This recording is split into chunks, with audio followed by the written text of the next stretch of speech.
Break پہ جانے سے پہلے فراز صاحب فرما رہے تھے کہ انسان اپنی زندگی میں کچھ فیصلے اچھے کرتا ہے اور کچھ فیصلے برے کرتا ہے.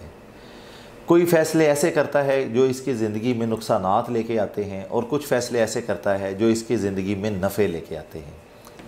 فراز صاحب سے جانتے ہیں کہ انہوں نے جو اپنی زندگی میں ایسے فیصلے کیے، جیسے انہوں نے فرمایا کہ میں نے 70% غلط فیصلے کیے، ان غلط فیصلوں کے باوجود یہ ایک آج کامیاب شخص کے طور پہ زندگی کیسے بسر کر رہے ہیں، یہ جانتے ہیں. اچھا صاحب، آپ نے اچھا کہا. جو غلط فیصلے ہوتے ہیں نا، جی، جو انسان کو نقصان دیتے ہیں، وہ انسان کی اصلاح کرتے ہیں. آپ یہ فرما رہے ہیں کہ جو غلط فیصلے ہوتے ہیں اس کے اندر بھی یہ راز پوشیدہ ہے کہ وہ بھی انسان کی اصلاح کرتے ہیں. وہ انسان کی اصلاح کرتے ہیں. یعنی میں ایک طاقتور آدمی سے کشتی لڑنے لگ جاؤں تو میں نے غلط فیصلہ کیا، لیکن اس میں اصلاح یہ ہے کہ جب مجھے وہ کوٹے گا تو مجھے یہ پتہ لگ جائے کہ میں نے اپنے سے طاقتور آدمی سے کشتی نہیں کرنی. جب آپ نے کسی کے ساتھ کاروبار کرنا ہے تو آپ نے فیصلہ کر لیا، کہ میں نے فرازی صاحب کے ساتھ یہ بزنس کرنا ہے، تو اس کے اوپر آپ 10 فیصلے کریں. اس فیصلے کو ٹھیک کرنے کے لیے 10 فیصلے کریں. 10 فیصلے کریں. 10 فیصلے کریں. پھر پہلا فیصلہ یہ کریں، آیا فرازی قابل اعتبار آدمی ہے؟ اس کا جواب طلب کریں اپنے دماغ سے. آیا اس نے جو پہلے لوگوں کے ساتھ پارٹنرشپ کی ہے اس میں یہ ٹھیک تھا؟ تو بہت سارے فیصلے اس فیصلے کے اوپر کریں اور اس کا تجزیہ کریں. تجزیہ کرنے کے بعد آپ کو پتہ لگے گا کہ ہاں، جو میں فیصلہ کرنا چاہوں یہ فیصلہ ہی ہے نا. ایک آدمی کہتا ہے میں سیاست میں جاؤں گا، وزیر اعظم بنوں گا، اس نے فیصلہ ہی کیا نا. بہت خوب. وہ کہتے ایک آدمی کہتا میں کرکٹ کھیلتا تھا، میں نے فیصلہ کیا کہ میں سیاست میں جاؤں گا، وزیر اعظم بنوں گا. ایک آدمی تاجر تھا، اس نے کہا یار میں اس ملک کا سربراہ بنوں گا. تو یہ فیصلے ہیں. لیکن میں نے جو عرض کیا نا کہ زیادہ فیصلے، میں نے زندگی میں زیادہ فیصلے اس لیے غلط کیے ہیں کہ مجھے بہت سارے لوگوں نے کہا کہ تم ایسے کر لو. اب میں ان کے دنیا کے نامور لوگ ہیں پاکستان کے، انہوں نے کہا میرے ساتھ ہو تو تم یہ کر لینا. میں نے دل میں کہا یار نہیں، تم ایسا کر لو تو ایسا ہو جائے گا. میں نے کہا نہیں. میں نے وہ کیا جو اچھا. فیصلے میں انسان کی بے وقوفیاں شامل ہوتی ہیں. لوگ اگر یہ سمجھتے ہیں نا، ایک آدمی 80 سال کا بوڑھا ہونے کے بعد اس کو سمجھ آتی. شاہ جی سن رہے ہیں آپ یہاں پہ یہ رہنمائی فرما رہے ہیں کہ اگر آپ کو لگتا ہے کہ یہ کسی کا فیصلہ بڑا درست تھا کہ اس نے آج سے 10 سال پہلے یہ بزنس کیا اور آج وہ ایک کامیاب آدمی ہے، ہو سکتا ہے کہ وہ بھی فیصلہ اس نے بے وقوفی میں کیا ہو. نہیں، اس نے صحیح کیا، بے وقوفی میں نہیں کیا. اس کے ساتھ 3 لاکھ لوگوں نے اور فیصلہ کیا تھا، سیم فیصلے لیے تھے. اس میں سے ایک بندہ کامیاب ہو گیا اور 3 لاکھ لوگ ناکام ہو گئے. ہاں، میں مثال دیتا ہوں. سلطان رائی صاحب سے میری بڑی دوستی تھی، تو مجھے ایک دن کہنے لگے کہ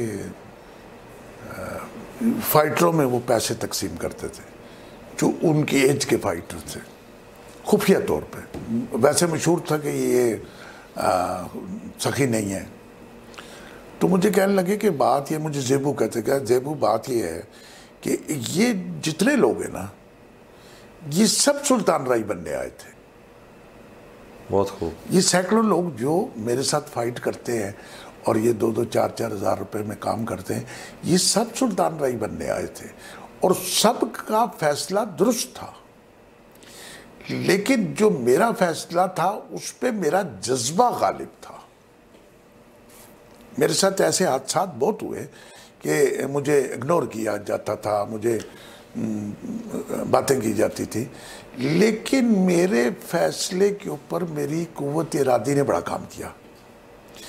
یہ فلان شخص ہے، اس کے فیصلے کے اوپر قوت ارادی کی گرپ نہیں تھی. تو ہم یہ جو گفتگو کر رہے ہیں نا، اس پہ ہم 2 4 3 پروگرام کر سکتے ہیں. یعنی انسان کے پاس فیصلہ کرنے کے علاوہ ہے کیا؟ انسان کے پاس فیصلہ کرنے کے علاوہ کچھ بھی نہیں ہے. انسان کی جو قوت ارادی ہے، انسان کی جو زندگی ہے، جو وجود ہے، جو روح ہے، یہ فیصلوں کے لیے ہے. بہت خوب. میں آپ سے ایک واقعہ اور شیئر کرتا ہوں اپنی زندگی کا. ناظرین کو ہماری باتوں سے سبق حاصل کرنا چاہیے اور ناظرین کو ہمیشہ اس بات پہ غور کرنا چاہیے کہ ہم جو فیصلہ کر رہے ہیں آیا یہ درست ہے یا غلط ہے، لیکن فیصلے میں ہٹ درمی نہیں کرنی آپ نے. اگر آپ نے غلط فیصلہ لیا ہے تو آپ نے اپنے آپ کو امپروو کرنا ہے، آپ نے وہاں سے ڈائریکشن ٹھیک ایک بار سوچنا ہے، دوسری بار سوچنا ہے، تیسری بار سوچنا ہے. مطلب ایک کھائی ہے، اس سے آپ بھاگ کے پر دوسری طرف چھلانگ لگانا چاہتے ہیں، تو آپ کو سوچنا ہے، بار بار سوچنا ہے، اور فیصلہ یہ کرنا ہے کہ میں کتنی دور سے بھاگ کر آؤں گا. یعنی کسی چیز کو کراس کرنے کے لیے آپ کو پیچھے جانا. بہت خوب. جب آپ ریورس سے آئیں گے تو آپ کا فلو ہوگا. جیسے ایک بندہ گاڑی کا موٹر سائیکل کا جمپ لگاتا ہے تو وہ پریشر بلڈ اپ کرتا ہے دور جا کے. آپ نے پریشر بلڈ اپ کرنا ہے دور جا کے. تو میری ڈیوٹی لگی گجرات میں ایک سویڈن کا کالج بن رہا تھا، وہ میرے چچا کا ٹھیکہ تھا. مجھے انہوں نے گجرات بھیج دیا. یہ بڑی پرانی بات ہے، 1966 کی بات. تو میں آ گیا. اب میں بڑے سیدھا سادہ اچھا نوجوان لڑکا تھا. میری عمر ہوگی 18 سال ہوگی، 19 سال ہوگی یا اس طرح. اور میری جو صحت ہے وہ آپ کو پتہ ہے. اب وہ گاڑی واڑی تو ہم نے کبھی دیکھی نہیں تھی، گاڑی میں تو کبھی ہم بیٹھے ہی نہیں تھے. لیکن وہاں ایس ڈی او کے پاس گاڑی تھی، کبھی ایکشن آتا تو اس کے پاس گاڑی تھی، ٹھیکیدار کے پاس گاڑی تھی، اور جو افسران وہاں پھرتے تھے ان کے پاس گاڑیاں تھیں. اور میری بڑی خواہش ہوتی تھی کہ میں کسی گاڑی میں بیٹھوں. اور ہوتا یہ تھا کہ جیسے بڑے پروجیکٹ ہوتے، سویڈن کا بہت بڑا کالج ہے وہاں پہ، گجرات سے 2 کلومیٹر باہر، جس میں آج بڑی دنیا پڑتی ہوگی. اب تو اس بات کو 50 سال ہو گئے. تو وہاں پہ ایک عدالت خان ہوتے تھے، وہ ٹھیکیدار تھے، اور وہ میری چچا کی طرف سے ٹھیکیدار تھے. اس کے پاس فوکس ویگن گاڑی ہوتی تھی. ایک ایس ٹی او صاحب تھے، ان کے پاس گاڑی تھی. اور یہ اکثر شام کو گجرات چلے جاتے کھانے شانا رات کو کھانے کے لیے. میں دل میں سوچتا یار مجھے بھی لے جائیں، میں بھی چلا جاؤں، میں بھی وہاں سے کڑھائی تک کے کھا لوں، یہ کر لوں وہ کر لوں. لیکن مجھے وہ میرے چچا وہ بھی نہیں لفٹ کراتے تھے. ایک دن 2-3 گاڑیاں جا رہی تھی، 2-3 گاڑیاں جا رہی تھی. تو میں نے سمجھا آج میرا چانس بنے گا کہ میں جاؤں گا. وہاں ایک شیشوں والا دروازہ، ایک جگہ مشہور ہے، چوک ہے وہ، وہاں پہ جا چودھری پرویز علائی لوگوں کے گھر ہے، ادھر سے کھانا وہ کڑھائی ٹکے یہ وہ. اب 3 گاڑیاں جا رہی تھی، ایک فوکس ویگن تھی، ایک اور کچھ گاڑی تھی، ایک یہ تھی. تو میں نے اللہ جنصیب کرے میرے چچا فوت ہو گئے. میں نے دیکھا کہ یہ آج مجھے لے جائیں گے. بیٹھنے لگے بیٹھے بیٹھے. تو مجھے بھی گاڑی میں انہوں نے بٹھا لیا. وہ غالباً 2 ڈور گاڑی تھی.